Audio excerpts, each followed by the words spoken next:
মুখ্যমন্ত্ৰীয়ে বৰ্তমান মুখ্যমন্ত্ৰীৰ মহিলা উদ্যমিতা আঁচনি যি আমাৰ আত্মনিৰ্ভৰশীলতাৰ বাবে এখন বৃহৎ আঁচনি মুখ্যমন্ত্ৰীৰ তাৰ বিতৰণৰ কাৰ্যসূচী লৈ অহাকালিলৈ ধেমাজি জিলাৰ চিমেণ্ট চাপৰিত আহিব। জোনাই বিধানসভা সমষ্টিৰ প্ৰায় ৩৭,০০০ মহিলাই ১০,০০০ টকাকৈ লাভ কৰিব। গতিকে মই তাৰ প্ৰস্তুতিৰ আজি বুজ ল'বলৈ চিমেণ্ট চাপৰিত উপস্থিত হ'লোঁ।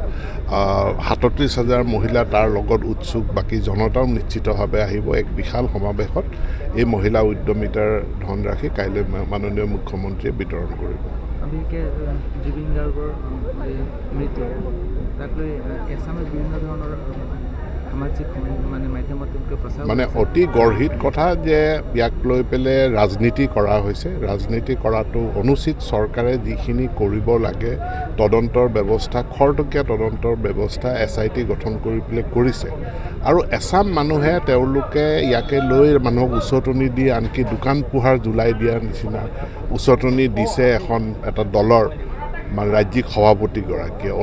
আমি গৰিহণা দিছোঁ। অতি নিন্দনীয় কাম। আৰু ইয়াত আইনী ব্যৱস্থা নিশ্চিত হ'ব লাগে। এনেধৰণে প্ৰকাশ্যে এটা বিষয়ক জুবিন গাৰ্গক লৈ কাৰোবাক দোকান পোহাৰ জ্বলাই দিয়াৰ নিচিনা উচতনি দিয়া কাৰ্য কোনো ধৰণে গ্ৰহণযোগ্য নহয় আৰু ৰাইজে ইয়াৰ উচিত প্ৰত্যুত্তৰ দিব।